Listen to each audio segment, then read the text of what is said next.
আমরা মনে করেছিলাম ছেলেটি মারা গেছে, কিন্তু আসলে ছেলেটি মারা যায়নি। দেখুন ছেলেটির বক্তব্য শুনে আপনারা বুঝতে পারবেন। 18 জুলাই আমাকে ইন্টারভিউ দেওয়ার পর ওই দিন কি আপনি ওখানে ছিলেন কিনা সারাদিন? হ্যাঁ, সারাদিন ছিলাম। আমার পায়ে গুলি খাইছি 2টার দিকে, ফার্স্ট গুলিটা, তারপর আবার গুলি খাইছি, সেন্সলেস হয়ে গেছিলাম 3-4 বার বেশি, হ্যাঁ 3-4 বার সেন্সলেস, 4বার সেন্সলেস হয়ে গেছি। সবাই বারবার উঠায় নিয়ে পোস্টার নিয়ে, হয়তো একটা পিকও ভাইরাল হয়েছে যে পোস্টার নিয়ে বসে আছি। রাস্তা আমি ছাড়ি নাই, কিন্তু লাস্ট যখন সেন্সলেস হয়ে গেছিলাম, সারাদিন না খাওয়া ছিলাম, অনেক টায়ার্ড ছিলাম, তো একদম 7টা বা 8টার দিকে আমি প্রপারলি সেন্সলেস হয়ে গেছিলাম। তখন মেডিকেলে নিয়ে সেন্ট্রালে ছিলাম, মগবাজারের ওদিকে।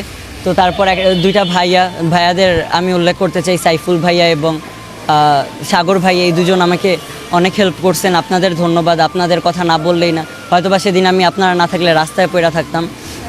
তো আপনাদেরও ধন্যবাদ, এবং যারা 2 মিনিট পর আমাকে হেল্প করছেন সেই লোকদের ধন্যবাদ। ইভেন আমি আরও একটা কথা বইলা যেতে চাই, আমি সেদিন দেখছি গরিব মানুষ যে সবচেয়ে মানবিকতার দিক থেকে সবচেয়ে এগিয়ে, সেটা আমি সেদিন দেখছি।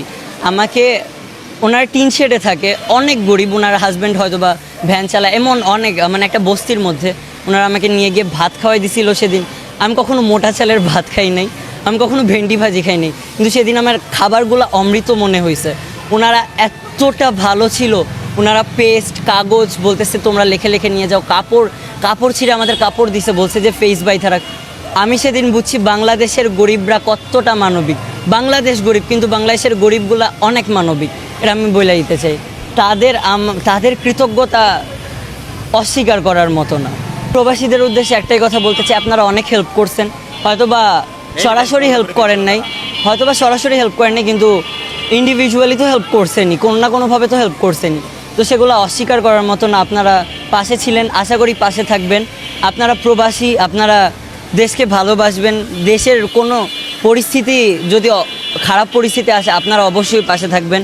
এবং আমি দেশের নতুন সরকারের উদ্দেশ্যে বলতে চাই, যদি দেশের নতুন কোনো সরকার, আমি কয়েকটা পয়েন্ট ওনাদের মাথায় দিতে চাই যে যদি নতুন সরকার আসেন আপনারা, তাহলে অবশ্যই এমন একটা সরকার গঠন করবেন আপনারা যেখানে স্বৈরাচারিত্ব থাকবে না, অসাম্প্রদায়িকতা থাকবে না, এবং কোনো সাম্প্রদায়িকতা থাকবে না, কোনো ধর্মীয় প্রোপাগান্ডা যেন না ছড়ে, এবং এই স্বৈরাচারিত্ব আপনারা, হ্যাঁ, সবাই যেন মিলেমিশে থাকে, স্বৈরাচারিত্ব থাকবে না, এরকম কথাটাই আমি জানাইতে চাই। এবং এই 24টা থেকে অবশ্যই সবাই শিক্ষা নেবে, আপনারা পাশে থাকবেন, এবং সকল যারা মারা গেছে তাদের জন্য দোয়া করবেন, আশীর্বাদ করবেন।